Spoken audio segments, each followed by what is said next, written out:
All right. All right. Looks like hopefully we're going. I think we're going. Welcome to Antelope Island State Park Facebook Live. We are, my name is Wendy. Let me introduce myself. I'm Wendy Wilson. I'm the assistant manager here at Antelope Island State Park. And we are in International Dark Sky Week. So all week long, we will be hosting virtual programs and presentations, as well as there are photography contests and a couple other things that you can submit, that you can find all that information on our Facebook page and on our website. So if you go there, you can see all the events that are taking place. Tonight, we are doing a virtual star hopping. We're going to be using a little program called Stellarium. And I will tell you a little bit more about that in just a minute. But just so you know, the International Dark Sky Week is basically a week-long celebration and a way to bring awareness to light pollution and ways to mitigate that, ways to protect the beauty of the night sky. If you live in the city and you look up tonight, you will see some of the brighter stars. But if you just drive out 20 minutes, an hour from Salt Lake and come up to Antelope Island, you will see the Milky Way. You will see a lot of the dimmer stars. We've got a lot of cool things happening in the night sky right now that you can come and see. Planets are in alignment, a meteor shower going on later this week. So there's a lot of things. So if you just remember to go out and look up every now and then, that's really important. So check out our website, check out the International Dark Sky Association. They are also doing a lot of events. Other state parks are doing a lot of events. So kind of look around and you'll see a lot of things going on right now while we're kind of all quarantined and stuck inside. You can visit your state parks. So you can do that and get outside and see some of those beautiful starry nights. Coming up tomorrow, FYI, there is a Photography 101 with Ryan from Night Sky Science. Ryan's actually in the backdrop. He's kind of behind the scenes with us today doing our technical stuff. So if there's questions, he's going to be feeding those to me so that I can try to answer some of those. And his program tomorrow is at 7:30, also virtual this way, and it's a basic 101. So if you've got a DSLR camera, and that's about it, and you're not even sure how to get it off auto, he's going to help you be able to do that. So we want to kick things off this week with just a basic tour of the night sky. I'm going to, like I said, be using a program called Stellarium. It is free on the desktop. You can just download that right onto your computer. It's also available as an app on a smartphone. There is a fee for that. But I really like the desktop version because I can sit in a place like this, sit at home in my pajamas, whatever, and kind of peruse the night sky and see what's out there tonight or see what's coming up this week. Stellarium is really cool because you can jump ahead, you can jump back, you can see where the planets are going to be, you can see where the meteor showers are going to be. And so you can kind of learn a little bit about what you'll see and then go out and see if you can find it. So that's what I'm going to challenge everybody to do tonight. If you're new to star hopping, if you're new to stargazing, if you can find the Big Dipper and that's about it, then this will be kind of for you. If you are a really already great astronomer, you can just sit back and kind of laugh at us a little bit because we're going to be pretty basic today. All right, so let's see. As we go through tonight, again, feel free to ask questions in the text there. Ryan will see them, and then we'll either get to those later, or if it's something that's pertinent right there, we'll answer it right there as well. There is a little bit of a lag between that, so it might take a minute to get to some of those questions, but we'll get there. All right, Ryan, let's go ahead and hide my face, and let's move to Stellarium. All right, so you've got, this is Stellarium. So right now we're set up, you can see my little cursor, we're looking south. So Stellarium is this lovely little app that you can grab and you can move around to see the different stars, to see the different, so there's a little meteor shower origin right there. You can Look straight up. There's the Big Dipper. You recognize that little guy right there. And you can adjust a lot of things with Stellarium, and I'll show you just a few of the ways to work it. It's a lot deeper than I'm going to go. There's a lot more to Stellarium than we're going to do tonight, but I'll just show you some of the basics. So right here, mainly, this is where I usually go to adjust how my night sky looks. You can adjust how bright the Milky Way is, and how bright some of the, actually, I'm not worry about that. Anyway, you don't worry about that. Right here, light pollution. You can either just click it and it will try to find your coordinates and adjust to the light pollution that the computers say are in your area. I've found it's a little not as polluted as that. I'm going to bump ours up to about 4. That gives us a little bit more reality about the light pollution. You can also go through here. This is a really fun one, the star lore. You can choose several different cultures, and the program can teach you about the different constellations and stars for those different cultures. We're going to go ahead and stick with Western. We also can choose our day and time. So we are on today, April 20th, and it's set for just after 9 o'clock. So this is what the sky is going to look like about 9 o'clock tonight. That's what we're going to set it. We're going to keep it there, and then we're going to move around that way. So you can, down on the bottom, you can turn on the constellation lines. So if you've ever wondered what the constellations look like, you can turn those lines on and it will kind of outline them in one person's idea of what they look like. One thing to remember about constellations is that, I know this is going to be a surprise to a lot of you, but they're not real constellations. Even though they have cool little names, well, like the Northern Crown. Okay. Corvus, now I'm just gonna forget the name of it, but it's a bird. Canis Major is a big dog. That one kind of does look like a dog. So the names of constellations and the lines that outline constellations really are just a way for us to remember the stars within certain areas of the night sky. So that's really what they're gonna do. But if you can just kind of connect the dots and just think of constellations not as it doesn't look like a dog, that doesn't look like a swan, that doesn't look like a hunter, that doesn't look like that. But just remember that it's a way for you to remember the stars in the night sky. So you can also turn on, again, this is the star lore. So if we were looking at another culture, it would show us what those are in those different cultures, which is a fun thing to do. You can turn off the ground, so you just see where the sun is and see what's below the horizon. And I don't remember what that one, oh, that's turning off the cardinal directions. We can take out the atmosphere. If we were on the moon and didn't have an atmosphere, this is what the night sky would look like. And there's our Milky Way. Let's just show that. Wow. That's awesome. See, it's just fun. Okay, but we're going to turn our atmosphere back on because this is what we see. So tonight we're going to be looking at a part of the night sky that is mainly a winter grouping of constellations, but they're beginning to move out of the night sky. They are giving up their reign of the winter night as the summer constellations come in. Just like the sun and the moon, stars and planets rise in the east, they move across the sky, and then they set in the west. And so this grouping of constellations is moving out to the west in another week or month, another couple of weeks or month or so.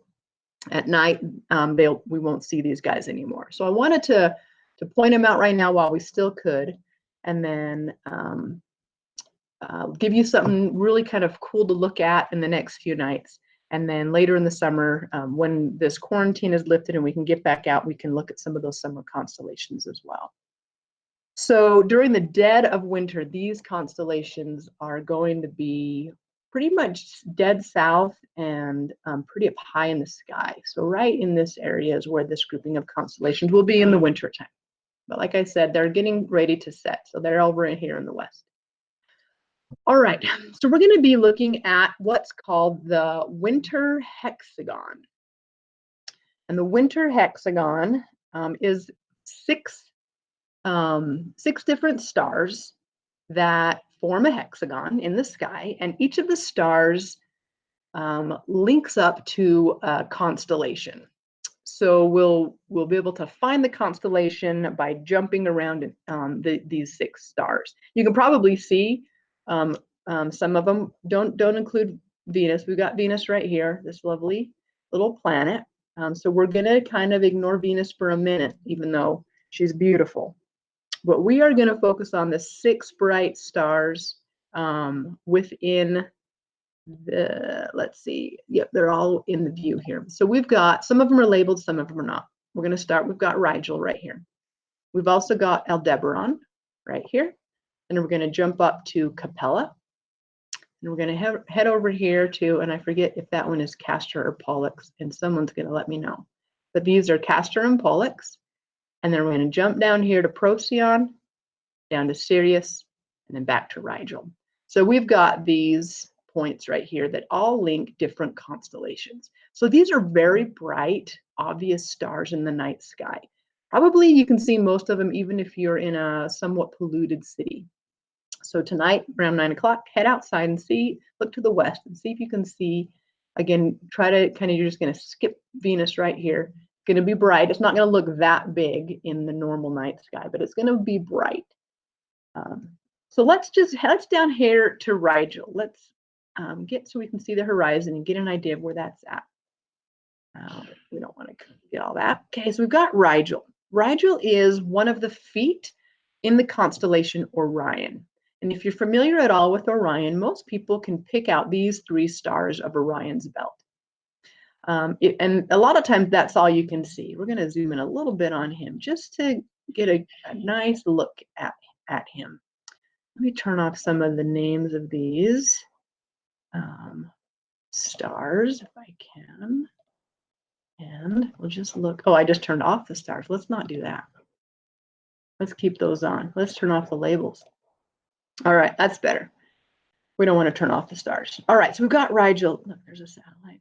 Okay, we got Rigel down here, and we've got the three stars in his belt. And then hanging off of his belt, we've got his sword. And this is a really cool part of the night sky. If you can kind of look, notice right there, it's kind of fuzzy right there. And the reason why is because that's not a star. Zoom in a little bit. Look at that. Look what's coming out of there. This is a nebula. This is called the Orion Nebula, and it's a star nursery. Stars are being born right here in Orion's belt. It's a really cool thing to look at with even just a pair of binoculars or even a small telescope. It's really fun to take deep sky pictures of. A little bit harder than taking just of the Milky Way, but Ryan can tell you some of that a little bit later on how to capture that maybe with the camera. But we're gonna come back out and show you more of Orion. So we've got Rigel, one of his feet. We've got his belt. We've got his sword. Here's his other foot. And then we're gonna come straight up to this red giant, which is Betelgeuse. Then we're gonna head down here. This is actually what's this star's name? It's gonna come to me. It's also a Harry Potter name. Betelgeuse and Bellatrix. This is Bellatrix, I believe. Anyway, so you've got his shoulders, you've got his feet, you've got his sword in his belt, and then you've got his tiny little pinhead for Orion. He's got a tiny little pinhead. So Orion is a mighty hunter, and he's got two hunting dogs. We're actually going to go backwards so that we can kind of tell his story. So Orion's hunting dogs can be found by following the three stars of his belt straight out to Sirius. Sirius is actually a double star. We're not going to go into too much detail on that, but it is the brightest star in the night sky. Obviously, Venus right now is brighter, but it's a planet. So this is the brightest star in the night sky. One of the reasons why it's so bright is because, one, it is one of the closest stars to us, and it's big. It's huge. It's probably twice, maybe 3 times the size of our sun, and it's a blue, hot, white star. So on a really nice night, you can kind of see the blue tint to Sirius, whereas Betelgeuse is red, kind of a red ruddy color, and you can see that difference there. What we got? Okay, back to this guy. Let me turn on the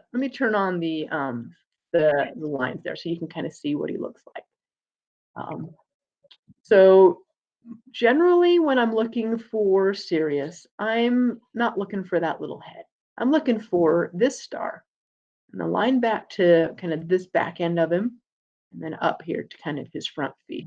So kind of get an idea of where that's at. Let me turn off those lines again and see if you can still see him. He's actually got his little tail out here. So I usually see him here with the front foot, and then his back behind with the back foot, and then his tail. So that's generally, you can sometimes, if you get a dark night, see those stars, but you're not going to in most places. So just focus on these guys right there. So this is Sirius, or Canis Major, the big dog.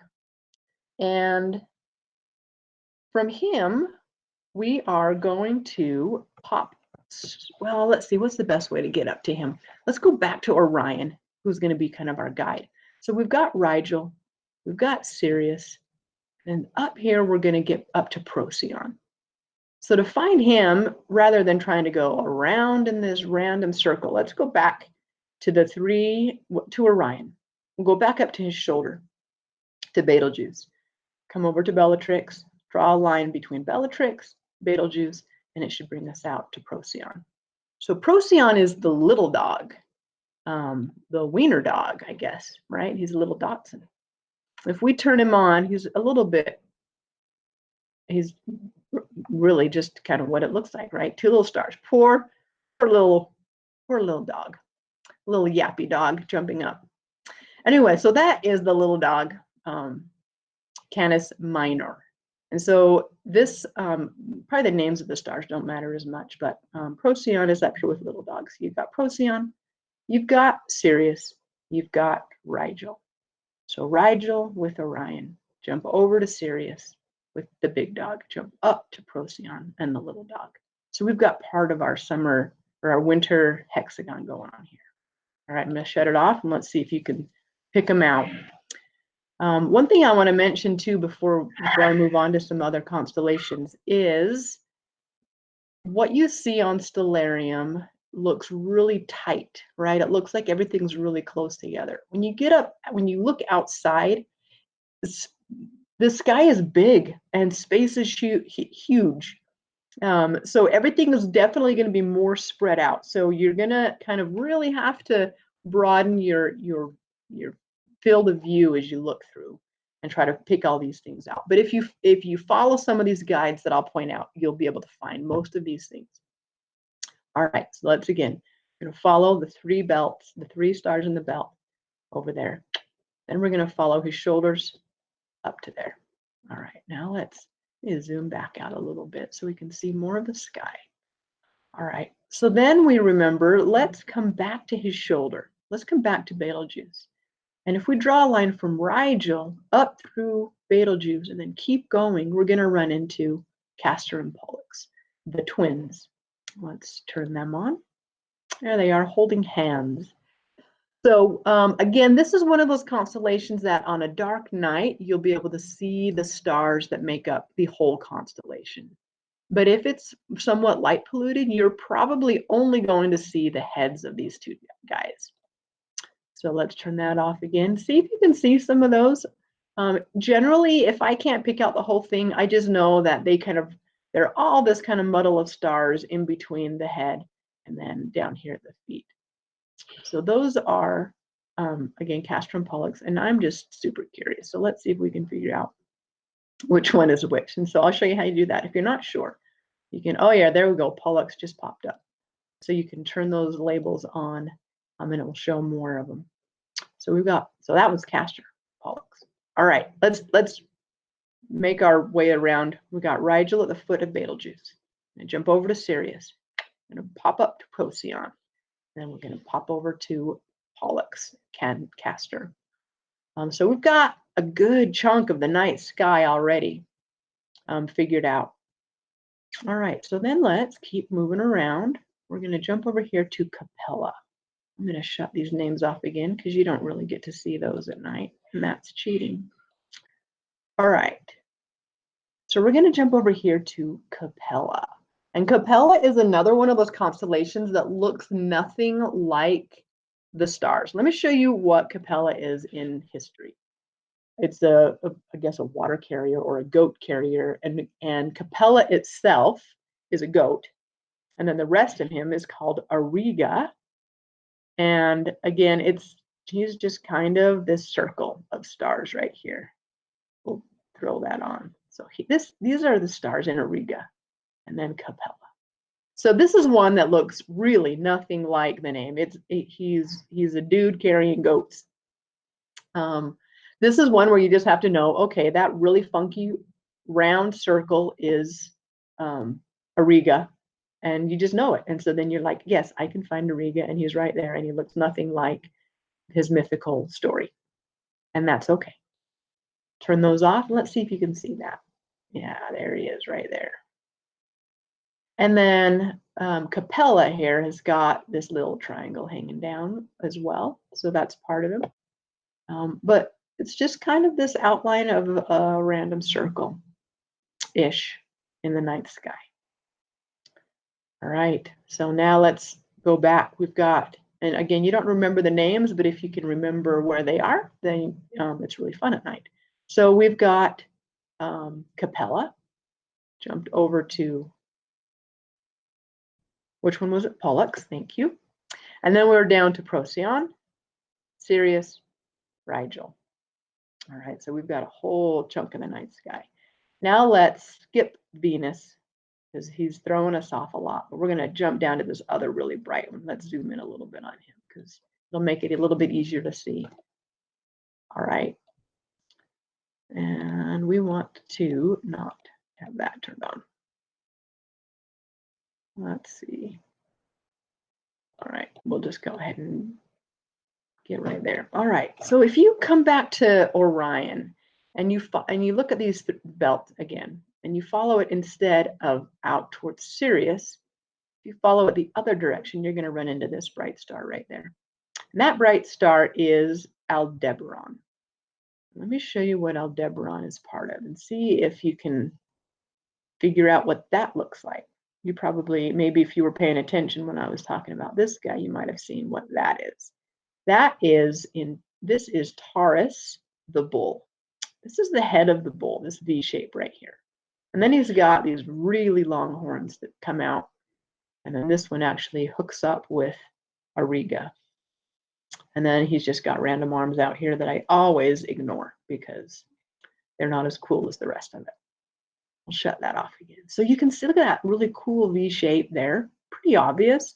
Again, in the city, you might not see that whole V shape, but you will be able to see that red eye of the bull kind of glaring at Orion the Hunter.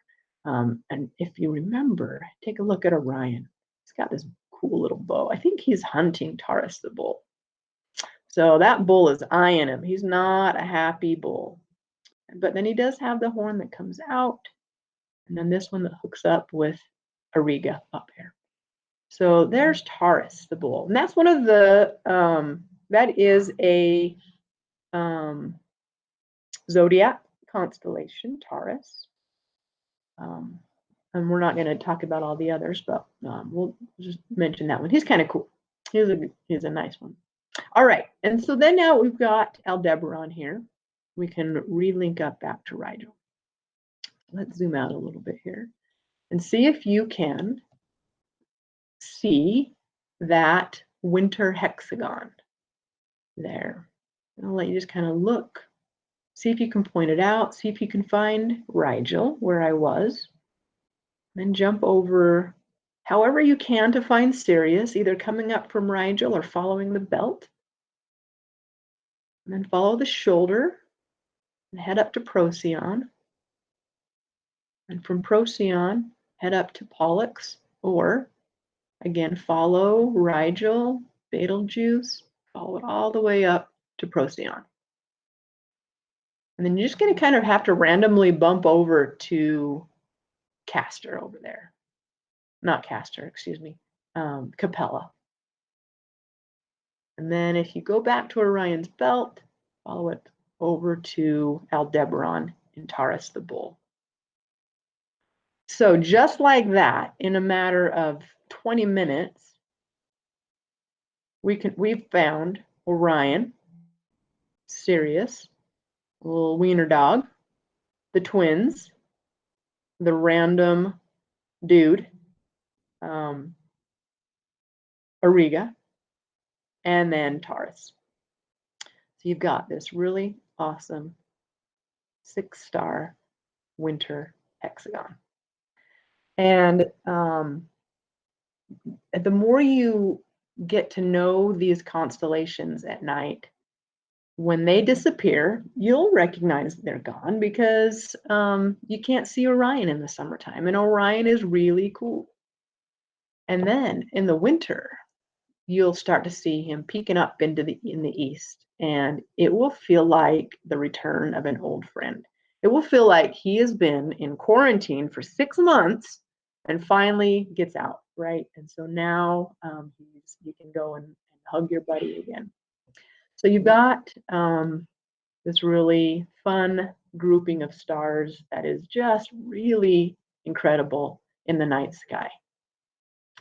As spring turns into summer, these guys will disappear into the horizon, and our summer stars will begin to emerge in the east. And unfortunately, in my opinion, I don't feel like, I mean, there are some cool summer constellations, but they're not as cool as winter. So we'll still have some fun with some summer constellations. We've got the Summer Triangle. We've got like the Swan and the Eagle and the Lyra, and those are the main things that are cool. And so we'll be able to see those in the summertime.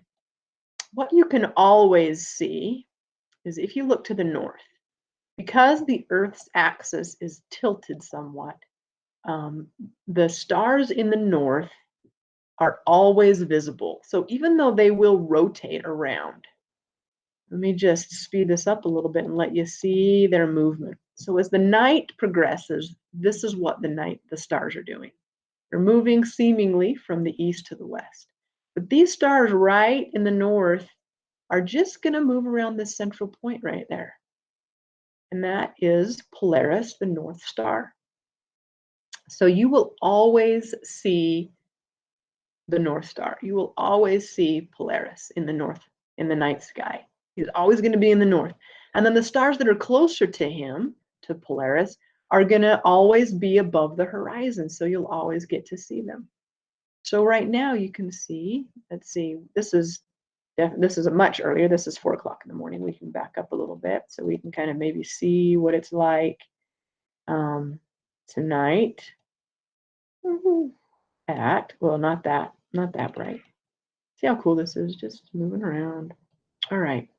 So again, there's the North Star. So let's look way overhead. You see the Big Dipper? If I turn on the lines for that constellation, it's going to be a lot more. It's because the Big Dipper itself is not a full constellation. It's called an asterism, which is just a part of the constellation. The full constellation is right here, and this right now is an upside down bear. He is Ursa Major, the great bear, with a really long tail. Go figure. So because the bear himself is a little strange, mostly we just look at the Big Dipper. You can always find the Big Dipper, and the Big Dipper always points to the North Star. So you follow the cup, no matter which way, or follow the handle down to the cup, no matter which way it's angled. And if you find these last 2 stars of the cup, draw a line between them and extend that out about 5 times that distance. So you got about 1, 2, 3, 4, 5-ish, it'll take you to the North Star. You can always find that. You can always find the North Star.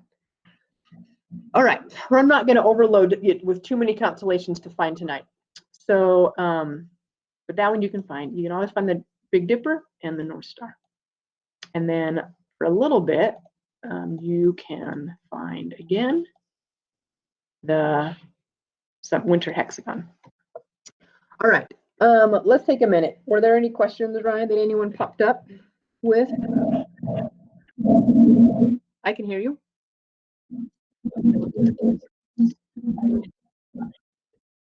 Okay, yeah, let's hit some of them. Sure. Yeah, so some of the gate times. The gate closes at 10 p.m. So as long as you're on the park by 10 p.m., you're welcome to stay out here pretty late. There's not really a set time to be off the park. You just can't stay overnight unless you're in a campground. So if you're going to be out till midnight or 1 watching the meteor shower that's coming up this Wednesday and you want to be out late, that's fine. Just be in before 10 o'clock.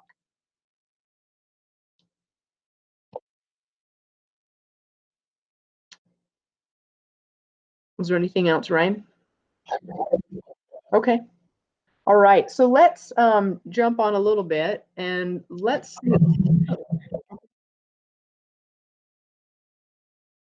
Okay. Where do you find the software?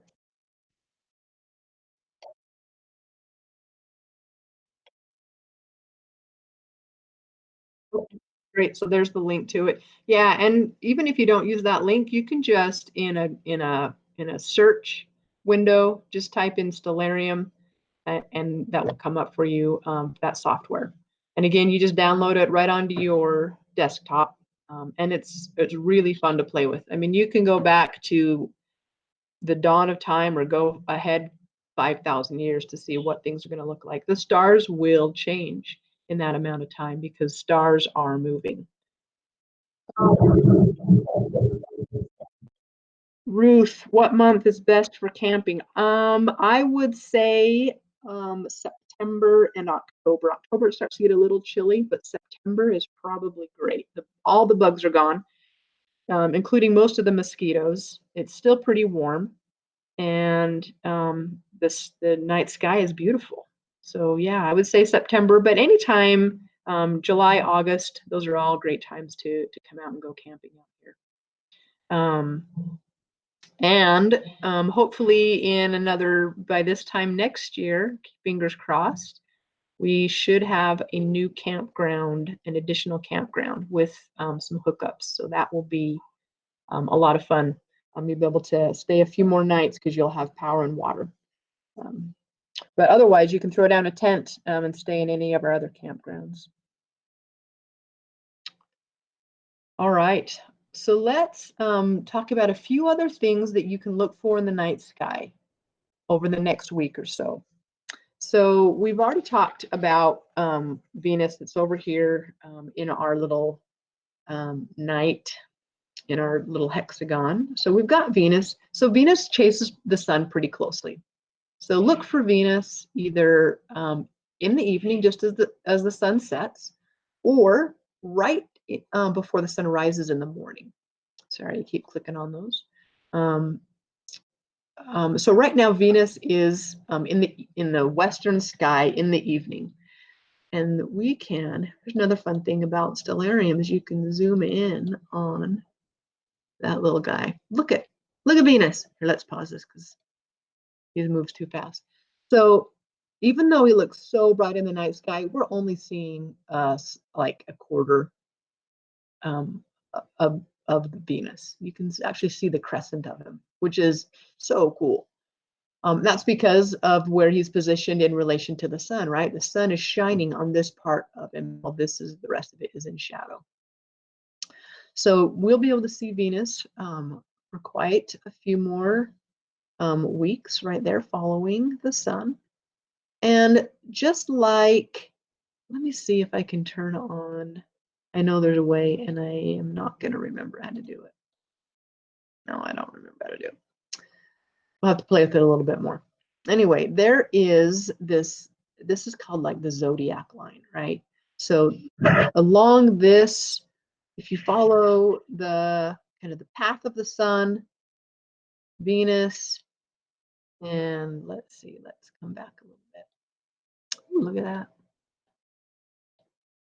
That's too fisheye. That's too weird. Let's go forward. Actually, let's come back. We are going to, so the planets, what is that one? Arcturus, that's not. The planets and the moon and the sun all follow the same pathway.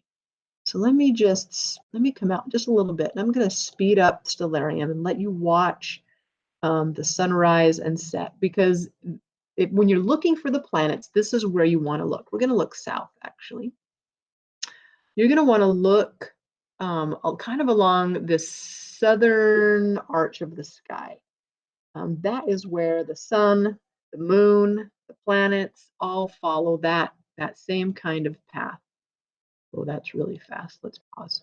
So we've got Jupiter, Saturn, Mars, which is super cool, all coming together. They're going to disappear.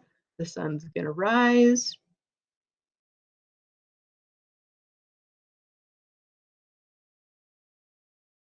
There's Mercury and the moon back there. So the sun's clear up there. So kind of just along this same pathway. We're going to watch them move across the sky. The moon's just a new moon right now, so it's great for stargazing. The planets are going to follow the same pathway. I'm going to speed them up a little bit, even though it makes us a little bit dizzy. There goes Jupiter again. See how they just kind of move across the sky in that same kind of area. So if you're going to be looking for planets, if you're going to be looking for different zodiac constellations, you're going to want to look in that kind of that southern, southeast, southwest area of the sky. You're never going to see planets in the north. You're never going to see planets straight overhead. So they're always going to be following that zodiac line.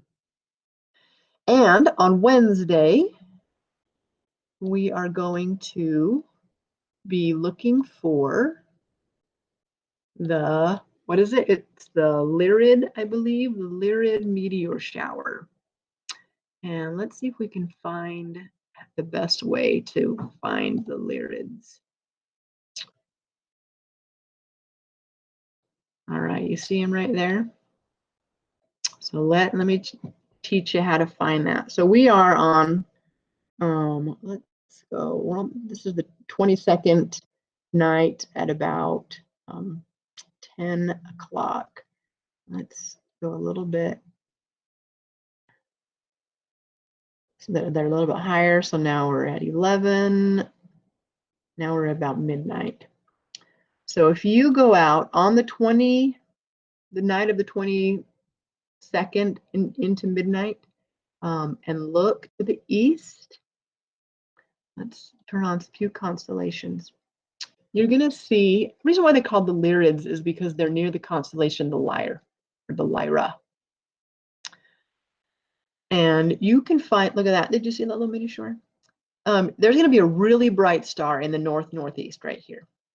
And this is Vega.